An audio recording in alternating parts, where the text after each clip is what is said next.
This is Jessica Payne. I am the Director of Community Programs at the Cleveland Metropolitan Bar Association. I'm so happy to be here again this week for our ongoing chats with law students and new attorneys.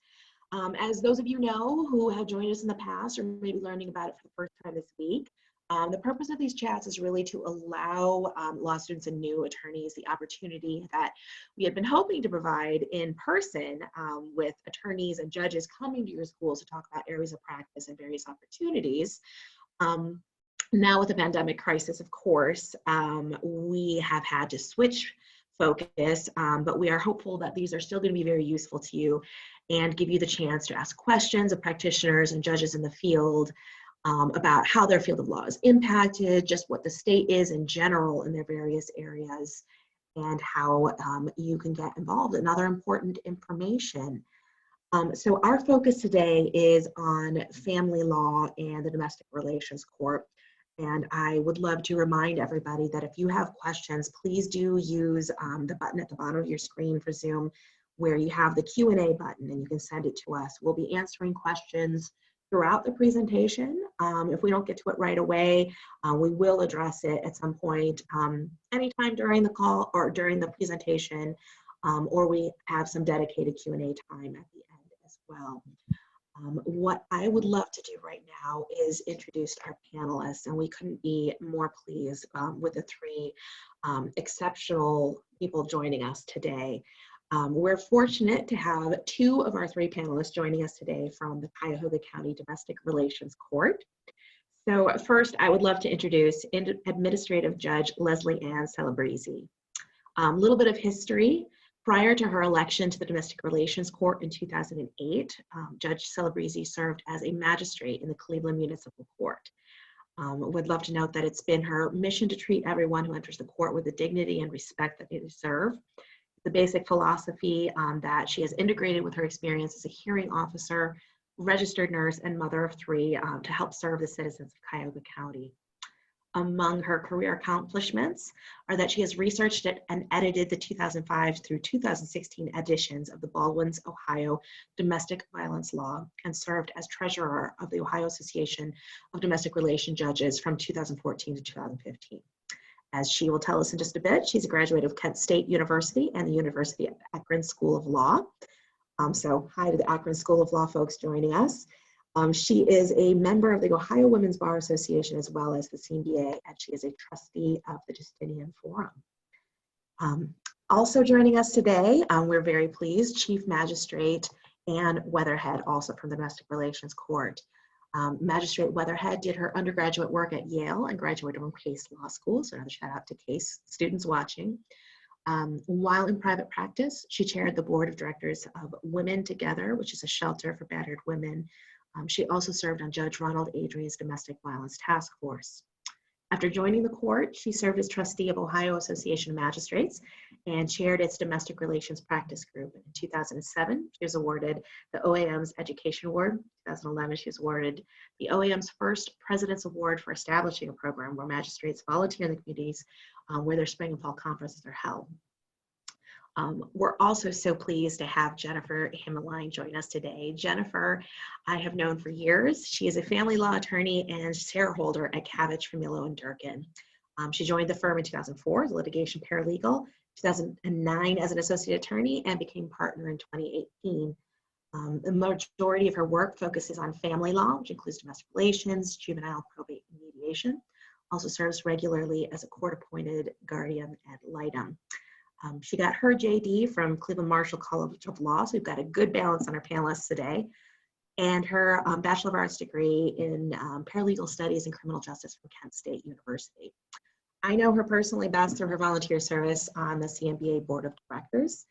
She is also the longstanding chair of the Bar's Justice for All Committee, and also through her leadership with our Pro Se Divorce Clinics program.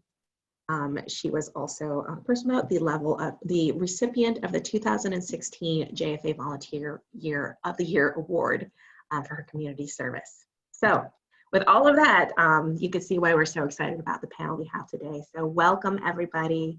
Thank you very much for joining us, and hello. So if there's anything that I missed about your accomplishments or anything that you'd like to share, we have plenty of opportunities here today for you to jump in and let us know. So please don't be shy. I think we'll just start if that's okay with everybody, unless they have any urgent desire to leap in right away. I'd love to start with you, Judge Celebrezze. What we've been doing, as I mentioned with these, is sort of having each of our panelists explain, where you are in your career, the steps along the way, and just sort of give everybody a better feel about what your day-to-day life is like. Would you mind starting for us? Sure, I'd love to. So right now I'm going to be starting my third term as a domestic relations judge. And this is my third year of being the administrative judge in domestic relations. So I would like to think I'm at the height of my career. It's nice to think that way. And I started off as a registered nurse, then I went to law school, and I've always been interested in public service, starting with my nursing background. Then I switched to law, and then I was fortunate enough to work at Cleveland Municipal Court. And when my father retired from the domestic relations seat I have now, it was the right time in my life for me to run for judge, and I was successful, and I've enjoyed it ever since. So my typical day before all this happened was extremely busy in terms of we do dissolutions, uncontesteds, pre-trials, trials on a daily basis. I would see, 20 to 50 people a day and get to speak to about 20 to 50 lawyers a day. So when we switched gears into the remote access, it's, I'm still busy. I have a lot of Zoom conferences every day, pre-trials, hearings, but it's the personal interaction that I miss from before. Because when we're dealing with families, you have that, and I talk with my hands a lot, so which is weird when you're at a Zoom conference. So, we deal with families, and it's easier when those people are in front of you, and you can sense what their emotion and what they're feeling and how you could get them to a good resolution. And it's very difficult to do that on a Zoom conference or on a telephone pretrial. You can't really judge what the emotions, what's happening. And so that's been the most difficult part of adjusting from, pre-COVID-19 to now. That's one of the biggest challenges that I face as a judge, is not having the parties in front of me so that I can gauge, how can we move this case forward, or what does this child need when via Zoom, you can't, it's not the same interaction. So do you want me to add anything more? Because I can probably spend an hour talking, and I don't want to do that. No, that's what we're here for today, is to talk away. Yeah, that's really interesting. I could definitely see how that would be harder. How have you have you changed any of your questioning or any of how you speak to the people appearing before you to sort of get at the greater difficulty of gauging where they are in their emotions? Well, it's hard to, what I see now more is, if, for instance, I had a telephone pretrial, and I had litigants and lawyers on the phone, and everyone talks at once. And when you're physically in front of me, I can stop you very quickly. Whereas on the phone, you're having a hard time, and I'm like, wait, I need to find out what's going on with these kids. What's the real story? Let's try to figure something out. And it becomes, with this case, it was very chaotic because everyone was talking at once. So in doing, that's what's difficult for me, is it's like, no, at least when you're looking at me, I can say, hey, I'm talking, that's enough. So what I found in some cases, I'm bringing them back every week on the phone, because I want to know how we're progressing with the children. Whereas I wouldn't have done, normally you're able to craft a better order because they're in front of you and you have input from a GAL that's sitting in front of you, as opposed to you're talking to them on the telephone. So I find that I'm bringing people back via telephone more often, and struggling to get through, like, what's going on with the kids. And when you can't see parents and you can't see the people, it's hard to gauge if someone's lying to you on the telephone.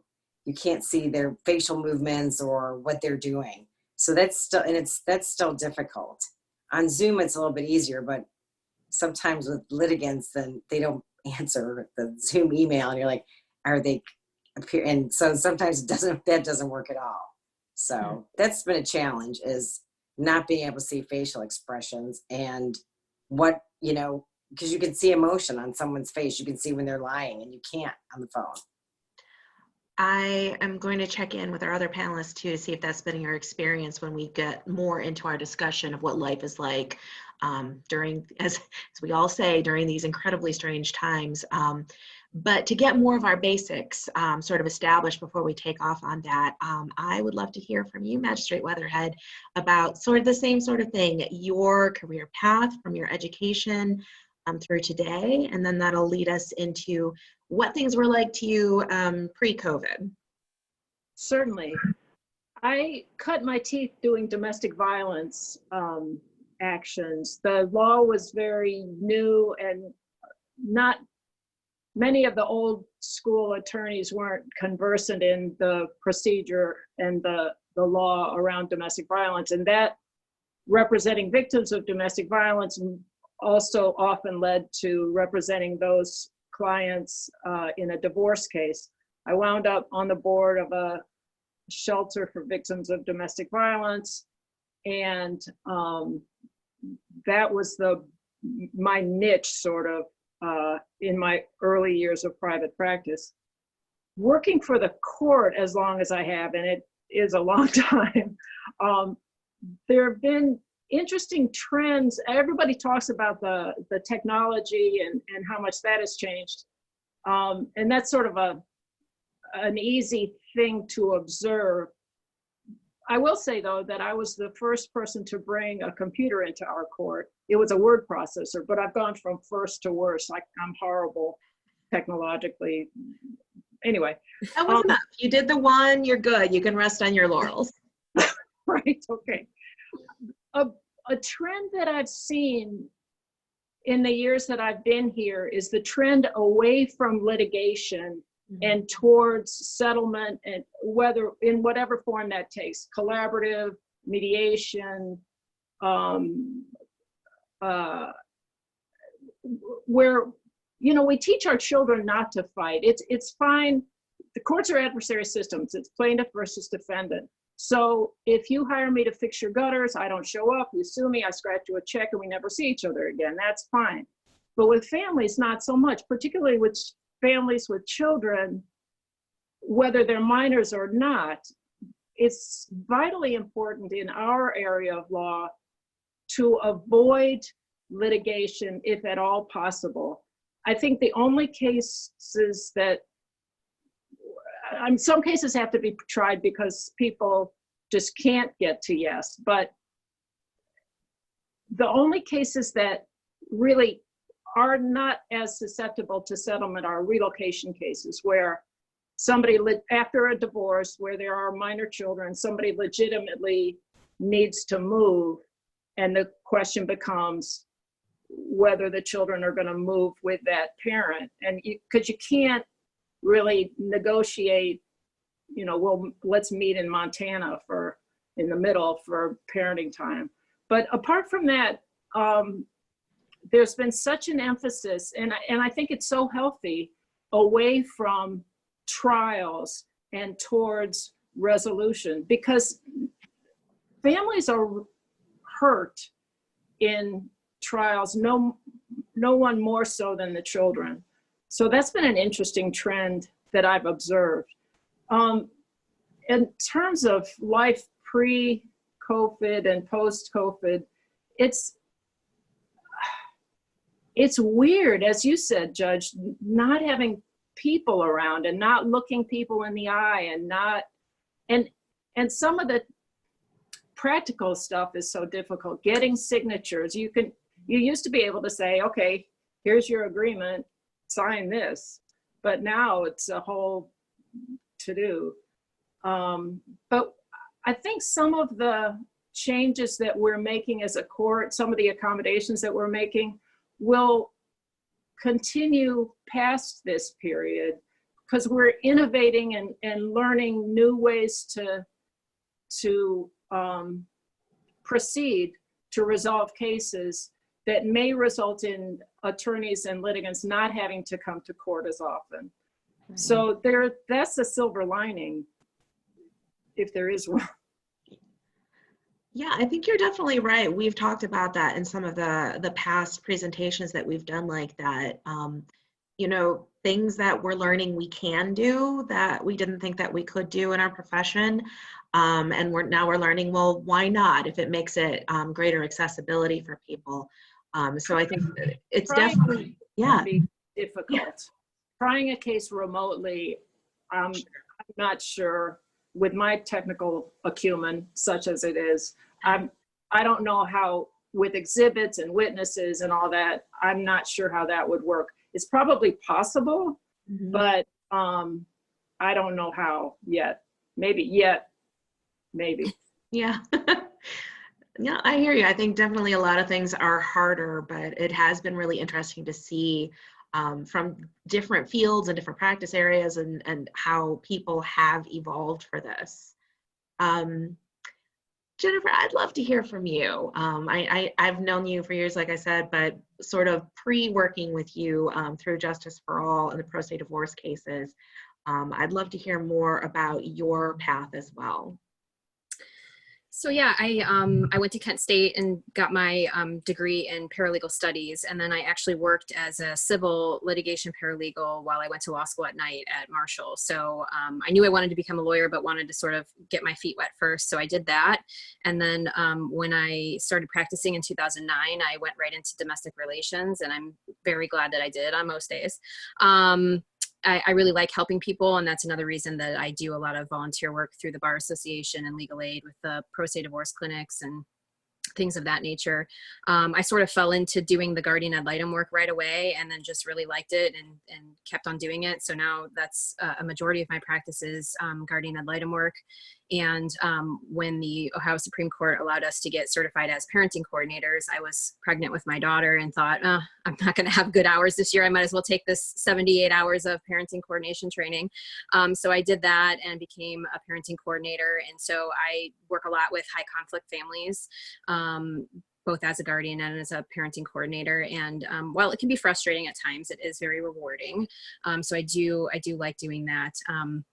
It's been really difficult transitioning from pre-COVID to post. I think the most difficult thing pre-COVID was that I was constantly running around doing home visits and school visits in court from one county to the other, and my schedule was insane, and trying to be a mom. So I think that was the hardest challenge. And now it's sort of reversed, because now it's, just a lot more parenting issues with all the COVID stuff out there and dealing with all that and trying to manage my new caseload.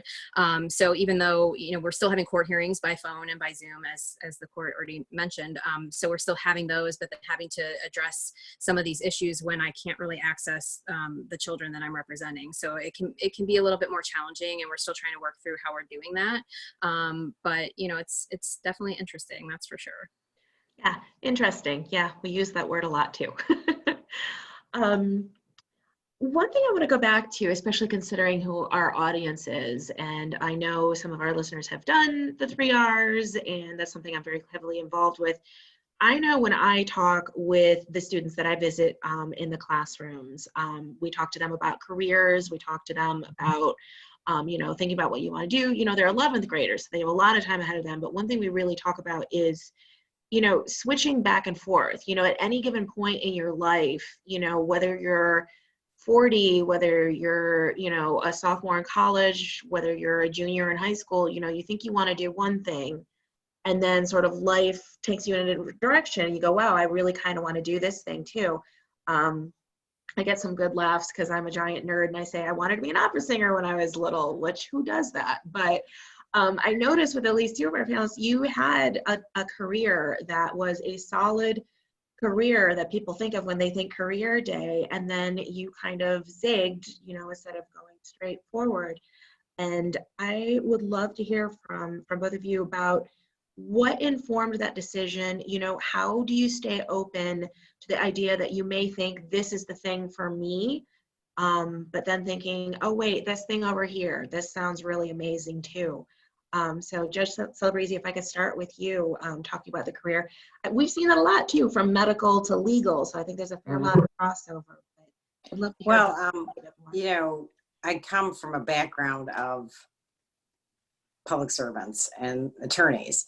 So it was kind of always in the back of my mind that I might want to go to law school.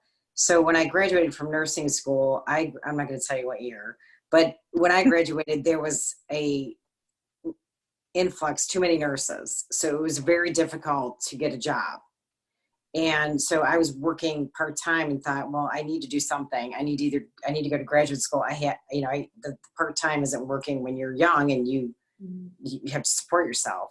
So, the law became kind of interesting. I knew people that had gone to law school, and I knew a lot of lawyers, and they're like, have you ever thought about going to law school? It's a great, you have this medical background, you can do so many things with it. You don't have to practice law. You could work in a hospital. And so I just thankfully got into law school.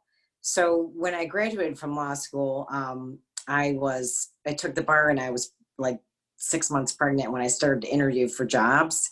So that, the private sector was a little bit like, oh yeah, we like your background, but you're 6 months pregnant. So I thankfully got a job in the public sector at Cleveland Municipal Court. And so that opened my eyes to, I love the service aspect of being a registered nurse.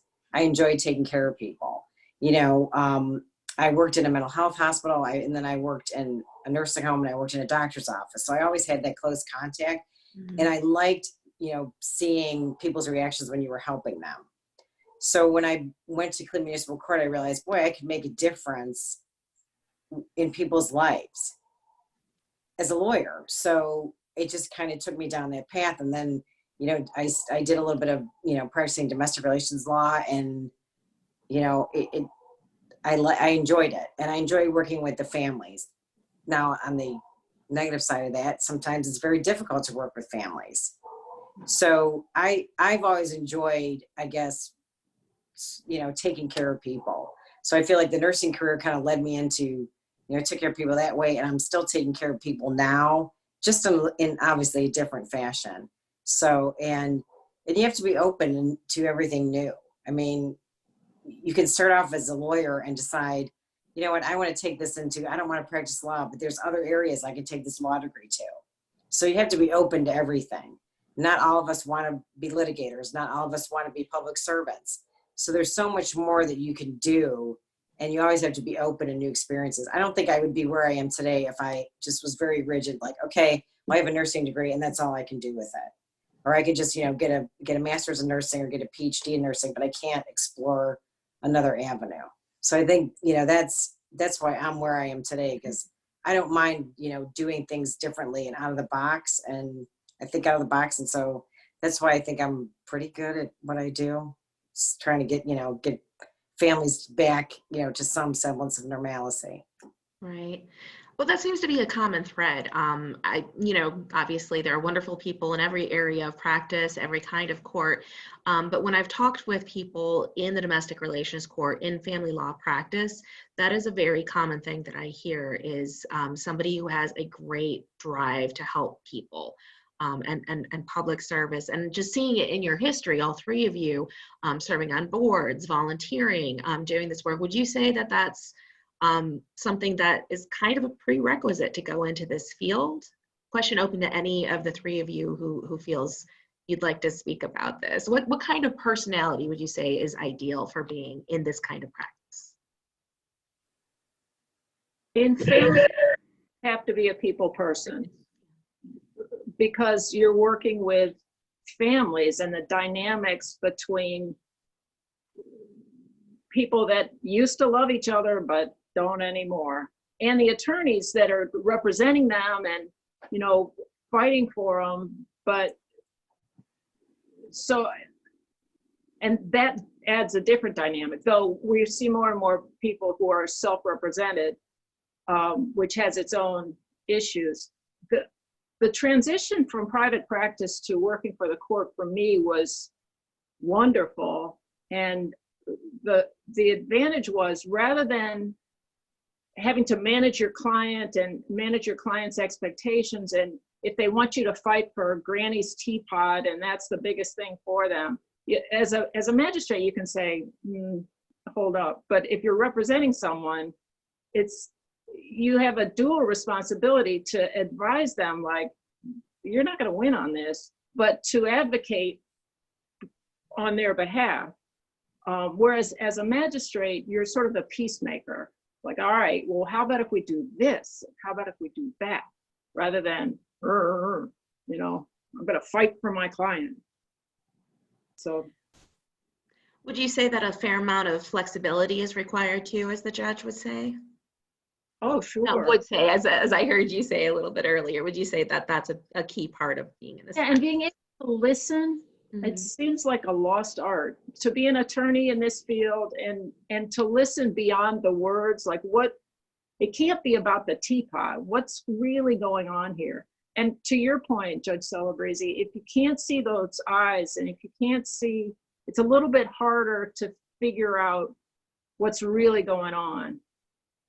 Zoom helps some, but there's nothing like face-to-face, viva voce. Jennifer, would you say that sort of reflects your practice too, that the family law practitioners that you've seen who've truly excelled and what's helped you in your career, what sort of personality traits and drives have you seen that you think would make somebody excelling in your field? Well, I think too, it depends on what sort of thing you have that practice. I mean, we have a lot of attorneys that are just really good at litigating and good at trying cases and advocating. And then you have others that are really good at mediating and who can listen and figure out what's the underlying interest, not what their position is, but what is it that they really want, and trying to find a way to resolve it. So I think you have sort of different sects within the domestic relations practice area of people who do different kinds of things and who are good at different kinds of things. I mean, I don't try a lot of cases because that's just not my nature, not my wheelhouse. I try to, push settlement when I can. So, and then we have other attorneys who very rarely settle cases, and, that's what they do. So I think the different personalities sort of lead you there. But I will say, and going back to your prior question, that from the time I was like 5, I wanted to be a lawyer. As far back as I can remember, I was like one of those weird children watching Matlock, and I'm totally dating myself, and I feel really old now. But I was, I knew forever that I wanted to be a lawyer. But then when I was at Kent State, I took one of my paralegal classes was in domestic relations, and I thought there is no way in God's green earth that I am going to do domestic relations. And then I ended up falling into it, and I love it. So I just, I always tell students when I'm talking to them that, to keep your mind open, because you never know what's going to end up being out there and how it might, change your life. And, I really like helping people. So I like the opportunity to work with kids and families and to volunteer and all those things. So I think that, it's important to keep your options open. So we're looking at sort of a class of students, whether they're graduating this year in the midst of this, or next year as at a time when hopefully we're recovering from this, but who knows what the future holds. Realizing it's very different probably from what the world looked like when each of us graduated from law school. Do you have any words of advice, anything that from your experience you think could apply to the students who are looking to get out of school this year or next, or maybe newly in the field? Judge, if I could start with you, if you have any thoughts about how they can navigate these waters. Yeah, I mean, I guess my question is, are they having a bar exam in July? That is the question. I saw just the other day, Utah was the first state that did away with the bar exam. We're hoping to get those answers very soon with our contact down in Columbus, but we're not entirely positive when that word is going to come down, what's going to happen. So I guess to the law students, this is probably very difficult. It's probably a difficult time because you all those things you wanted to do when you graduate, you don't get to do. So I think you have to take a deep breath and just be thankful that you're healthy and you got through law school. And maybe you won't have to take the bar exam and they'll let everybody in. I don't know. And then, that would be phenomenal, I think, for this graduating class. So I think you have to always remember to take a breath in anything you do. That's what got me through the bar exam. I think that's what gets you through your first job, through your first interview. Mm-hmm. So remember to just take a breath, and usually things work out the way they're supposed to. So, and you know, I can't imagine what it's like to be a senior. I have a senior in high school. So I get it on that end of, you know, I'm hearing, I never got to do this and I need to do that. So I understand, like, for these law school, you know, your fourth year, your third year, if you're night school, your fourth year, if you're day school, your third year, that it's very difficult to not go through the graduation process and to have that, you know, be able to walk across the stage. But you at least made it through, and, you know, your career is just starting. So think about it that way, that your career is just starting, and this will probably make you a stronger, more resilient person. You'll probably have great technological skills. So you'll be like, you know, when you go in a firm, you'll be like, hey, I could do all this IT stuff. So look at it that way too, that, you know, you'll be ahead of everyone in that aspect. But just What else? remember to breathe, because, you know, we all have to get through this one way or another. And it's a very interesting time. Interesting. Isn't that a child curse? May you live in times. Yeah. What must be frustrating is all the advice that we generally give is network, join your bar association, go to all the functions. Well, that's all out the window. So I don't know how there may be a way how you network virtually, but normally we would say, join the bar associations, go to their functions, but that's not possible now. So if you hit the pause button and just wait till everything opens up, I don't know that that's feasible. And it's, the strange thing is there is no handbook for this. Nobody knows. Nobody knows when things are going to open up, how they're going to look on the other side. So that's got to be rough. And I don't have answers. I wish I did. Yeah, you definitely hit the nail on the head in terms of, you know, we do always recommend go to the bar functions, join for free with the bar because you can as a law student. I will say part of the innovations that we're trying to do on our end at the bar is do as much of that as we can virtually. You're right, it's not the same thing when you can't look someone in the eye, buy them a coffee, you know, and really get to know them. But we are definitely trying to explore the ways that we can to still maintain these connections, even if it is virtually, if it is even seeing a couple of tiny little heads on the screen, you know, we're still trying to make sure that people have these connections and stay together. Jennifer, I think I was interrupting you, so sorry. But no, I was just going to say I had the unique opportunity to graduate law school in 2009 in the midst of, you know, that fun time. And so there were no jobs say about an economic downturn and graduating, right. Sure. Right. So that was interesting. It was difficult. There were, you know, no jobs coming out of law school. Nobody was hiring. So, I mean, it was just pound the pavement and, you know, keep going and push forward. And, you know, eventually it worked out for me. And I think too, with, you know, I think you can still try to do some of the things that have always been the go-to, you know, the Bar Association, like you said, is still doing things virtually. And I know, you know, for example, I have a little group of women attorneys. We're from all different areas, and we usually do coffee once a month. And so we've been doing Zoom coffees once a month. So we've been trying to, you know, and then I know there's happy hour networking through Zoom. So, I mean, it's not the same, but, you know, you can still just go with it and go with the flow and see what you can do until things sort of normalize again. Right.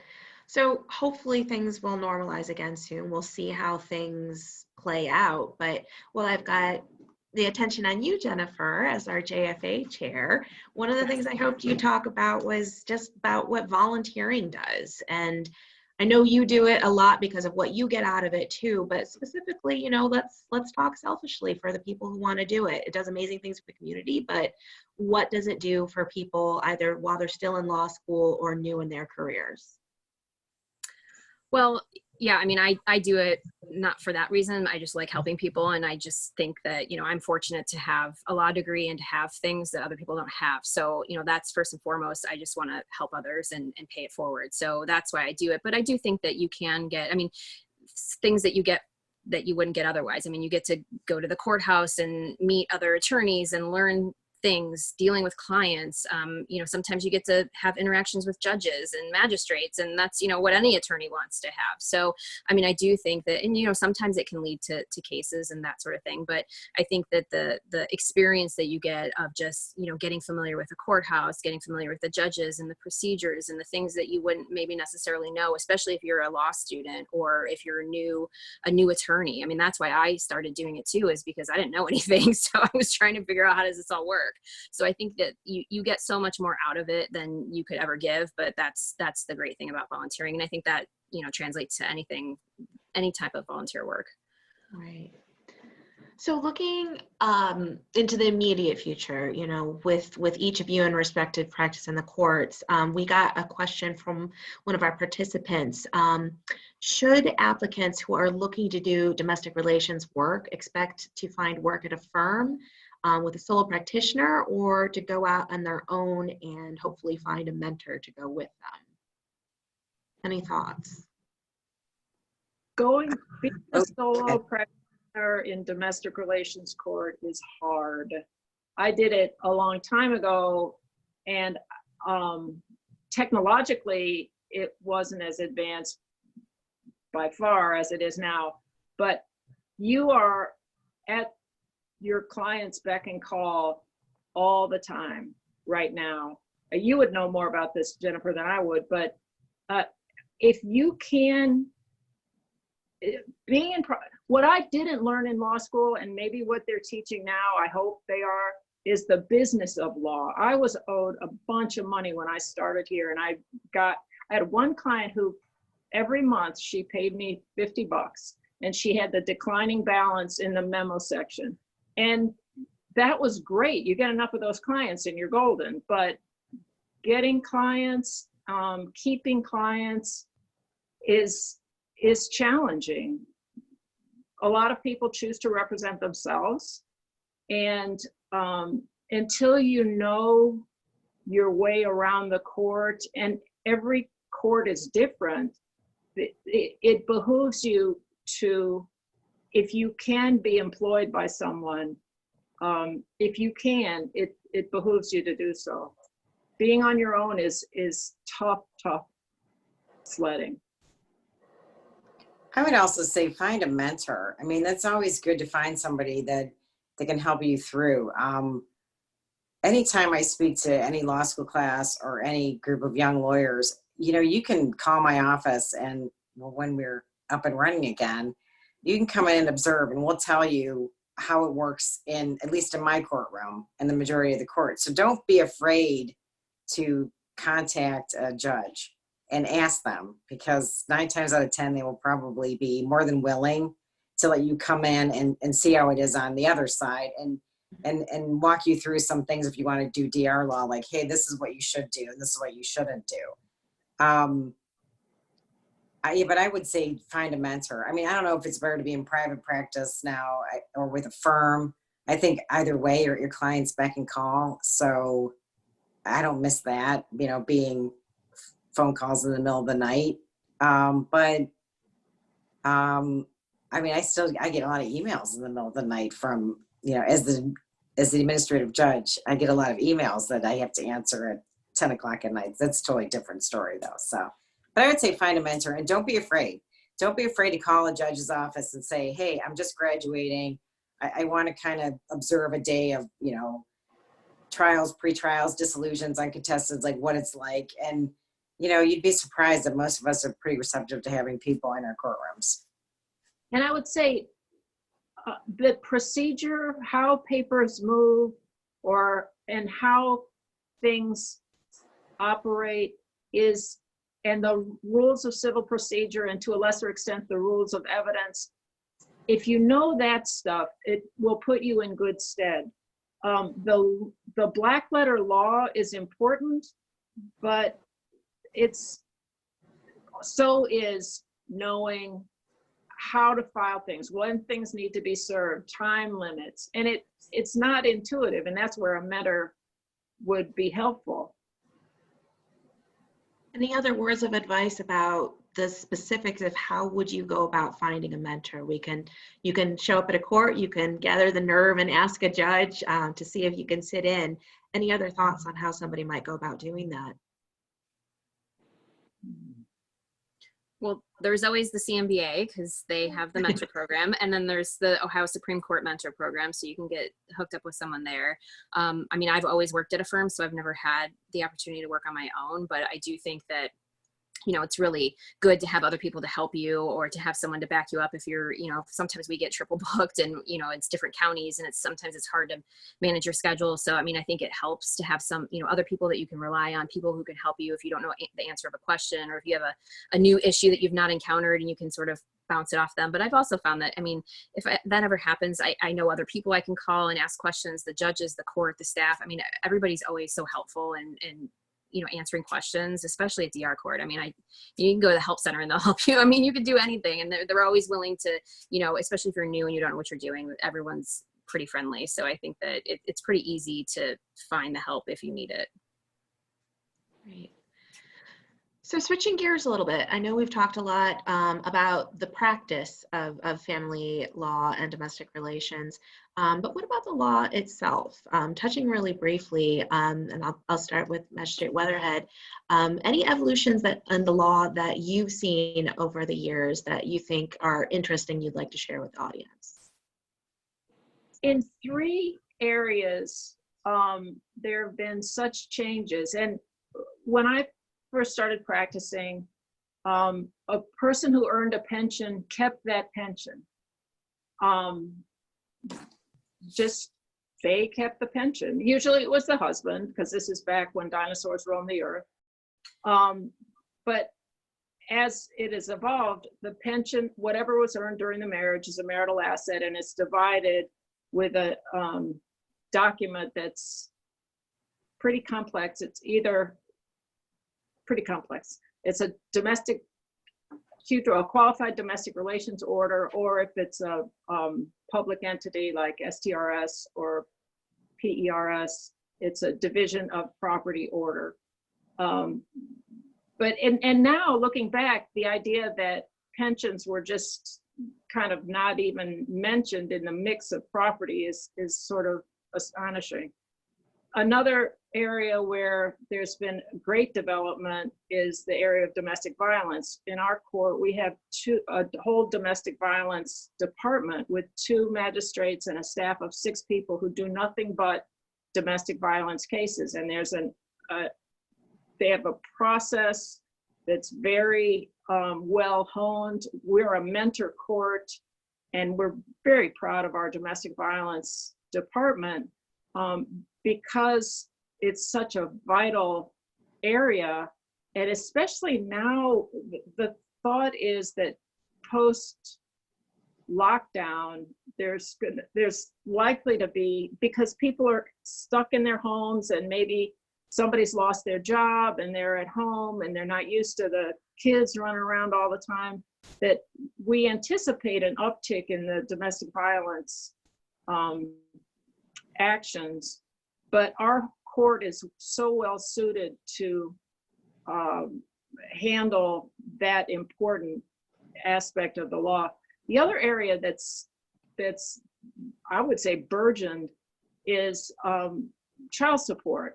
When I first started working, not at the court, but in private practice, our child support was paid in the court on the first floor and kept on a little ledger. And now there's a whole agency who's a bunch of agencies and a statewide agency whose sole purpose is collecting and dispersing child support. So those are the areas that I would point to that have evolved in a great deal to the benefit of victims of domestic violence, to child support obligees, and to people who didn't earn the pension in the marriage. So we're evolving. That's the good news. There's a lot of good news, but the evolution of the law is so interesting. Anything else that's been interesting, say for you, Judge Celebrezze? I mean, the domestic violence law has expanded since I took the bench in 2009. Mm-hmm. we started our domestic violence department, and it has grown. And like Magistrate Weatherhead said, we're a mentor court for that. I mean, and child support has changed even since I've been on the bench. We have new child support guidelines that kind of throw everybody for a loop, and then we work through that. With domestic violence law, that's always evolving. In our court, I don't think a lot of people don't know that we take dating violence. You don't have to be married. I think people assume you're coming to domestic relations court, you have to be married. It's household members. And we have a dating violence also too. So that's evolved over the last few years, that we've gotten the dating violence bill, and that became part of our domestic violence laws. I did not know that about pensions, that they weren't divided. So I learned something new today, which is great. And there were a few years where you could divide private pensions, but you couldn't divide public pensions. Wow. So at PERS, it's like, okay, well, the other person gets the house. Sorry. I did not know that. So I did learn something. So the good thing about law is it is constantly evolving. So nothing is, and it can be on a daily basis. Like I can have a trial, write an opinion, and the Court of Appeals can overturn me. And then you're looking at a whole different set of, I can't do this, or I can't. So it's always changing. So you really have to stay on top of the law, which is the fascinating part about the law for me, is that it's not a stagnant field, and it never will be. So any changes you've seen, Jennifer, that you would want to share? I don't know if changes in the law necessarily, but I guess it's practicing within the law. I think this is a testament to having a lot more women on the bench, and as magistrates and judges. But I think, it's from when I first started, and I've only been practicing now for 10, 11 years. So it not that long that I have a universe to look at, but I think it's definitely easier. It's hard when you're a working mom and trying to juggle, life as an attorney, and you've got a lot of demands, and you've got little kids, and, they get sick, and, you got to be in court. I mean, I just feel like the court is much more understanding of that. And I think that's really helped to allow some of us to, continue with our law practice and be able to do what we do and still, see our kids once in a while, because it is a 24/7 job. So it's a lot to manage, a lot to juggle. And I think that it's definitely gotten better in the time that I've been practicing. And in a way that sort of goes along with a collaborative attitude that I was mentioning before, where attorneys are opposing counsel, but really their goal is to reach a resolution. And if you need some accommodation, you're opposing counsel by being a team member. That's the way I look at it, that we're all trying to get to a resolution, and they're going to cut you some slack, and then down the road you'll cut them some slack. That's the ideal anyway. Certainly what we want to work for. We have a question from one of the participants in the chat today. First off, they wanted to thank everybody here for taking the time to share your experience with everyone. Thank you. It is a question from a 2L, and this kind of goes back to Jennifer, what you were saying about when you graduated, but just sort of looking at your experience and looking ahead as best you can.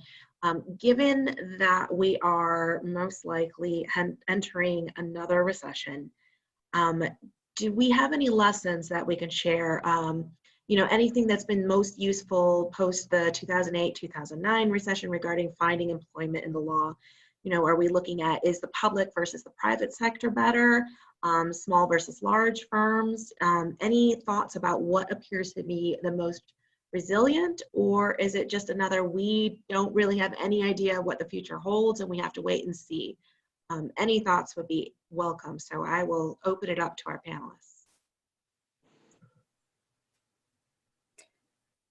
I would say to, once again, we don't know what the financial situation is going to be, but I would say that if we do hit a recession and it's hard to find a job just in specific area, try, you expand your horizon and try to figure out, maybe I can get in and do something with my law degree in a different area that you might turn out to love.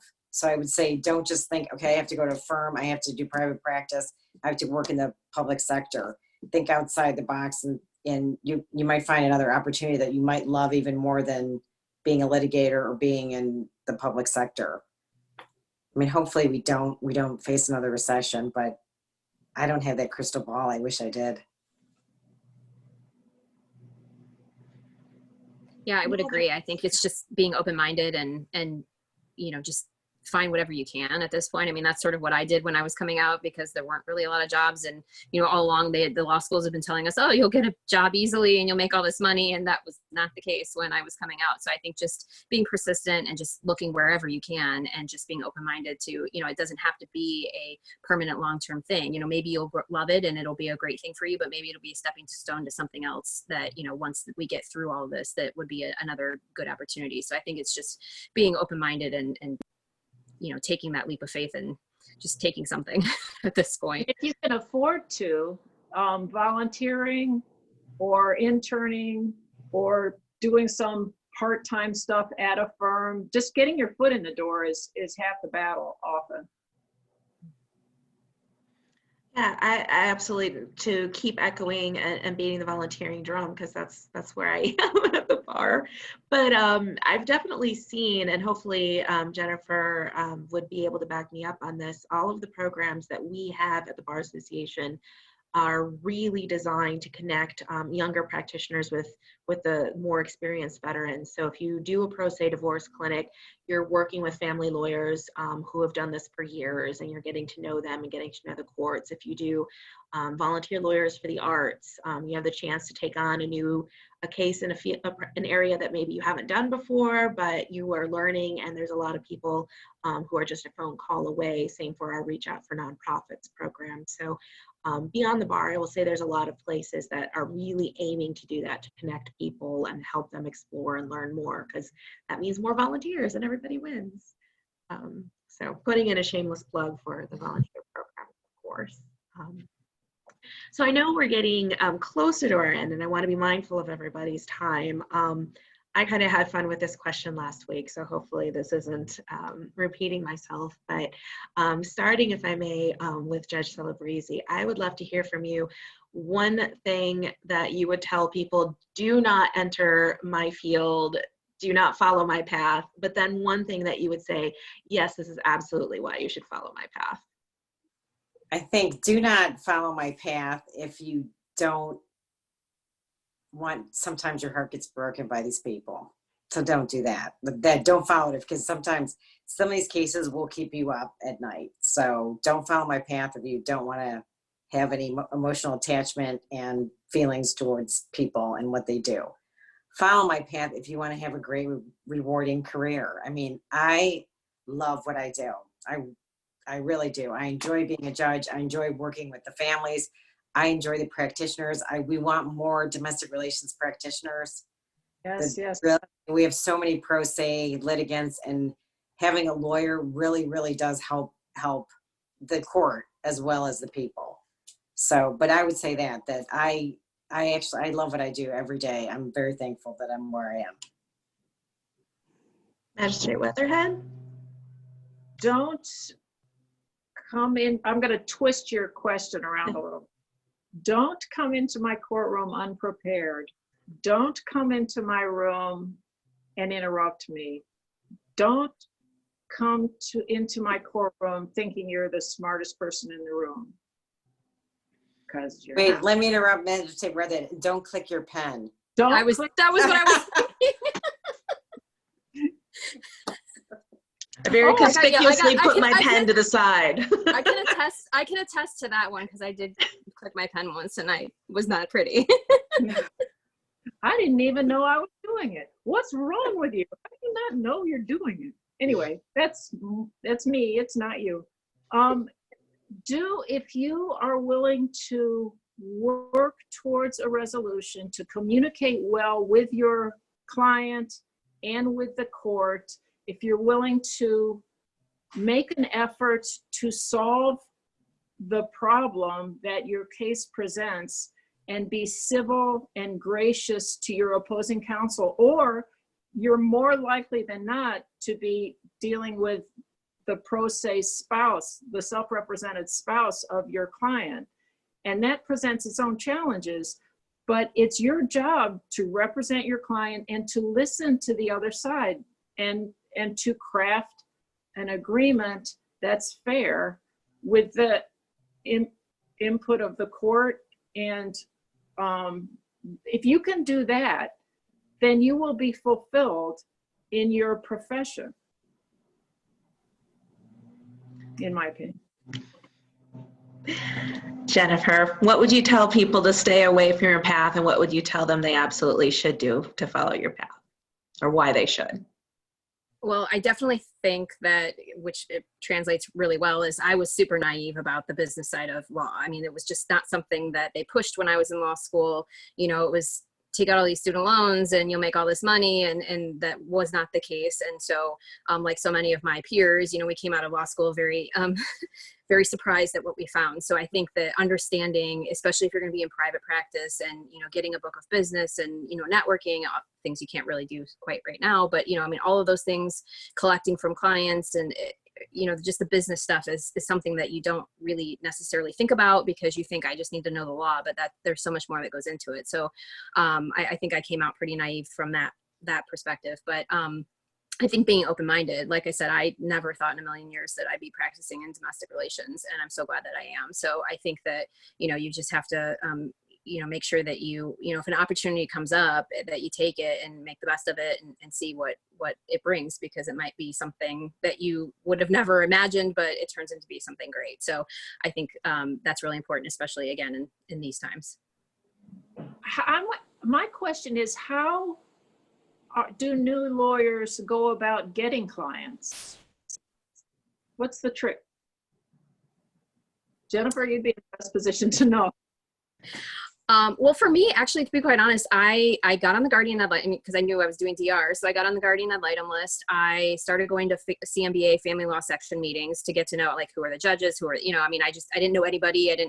I started, you know, once I started getting cases and I started knowing other attorneys, then they sort of helped introduce me to new people. So I think it's just, you know, just taking that initiative of finding some way to get your foot in the door and figuring out who people are. And that just goes a long way. So, I mean, I got such great opportunities, and I had really good attorneys that were very helpful to me in the beginning to, you know, sort of show me the ropes. So, you know, and I think too, you know, obviously being nice and friendly, and, you know, the court's more likely to help you when you're, you know, you're new and you're like, I don't know what I'm doing. And they're always very helpful. So I think that, you know, not being afraid to ask too is another key thing. And once you develop a reputation, people will refer cases to you. Absolutely. So that's, your reputation is the most important, or a very important thing. I 100% agree. I mean, if it wasn't for the fact that I had, you know, good opportunities and worked with good attorneys who then sent me cases, and then I got good clients, and then they sent me, I mean, it's all word of mouth through your attorneys and former clients, is really, in domestic relations, is the backbone of your practice. So, you know, I mean, yes, marketing and other things, but, you know, once you build that reputation of you're a good lawyer, you respond to emails, you call people back, you know, you're not overly litigious, or, you know, I mean, you definitely start to build that network, and it takes time. It's not an overnight thing, but you definitely can get it there. And this court is a really small universe. We need new lawyers, but everybody knows everybody. And if you cross somebody, in this case, you're going to meet them again down the road. So it's a really small universe, and everyone knows everyone. So the word is out, good and bad. Yes. All really excellent words of advice. So with that in mind, I want to be very mindful of everybody's time. We're coming close to 5 o'clock. Any last quick words of advice for anybody watching both live or watching it on replay? I just thank you for the opportunity. And remember, don't be afraid to find a mentor, call a judge, talk to another attorney. You'd be amazed at how open we are to helping young attorneys. And that goes for my courtroom as well. If you're here, when you are able to come back to court, my door's open, and I welcome new lawyers or new lawyers to be anything we can show you, because we're all on the same team, and it would be great to have new young domestic relations lawyers. And good luck to you. Wonderful. Thank you so much. And I can't say how much we appreciate having all three of you join us today and give up an hour of your time. We're so appreciative, and I know that everybody watching appreciates as well. So with that, I hope everyone has a wonderful evening. I hope we talk again soon. I hope we get to see people in person soon, safely, and keeping everybody healthy. But until then, I look forward to keep reconnecting like this. Thank you, everyone. Have a great night. Thank you. Thank you. Thank you very much. Thanks.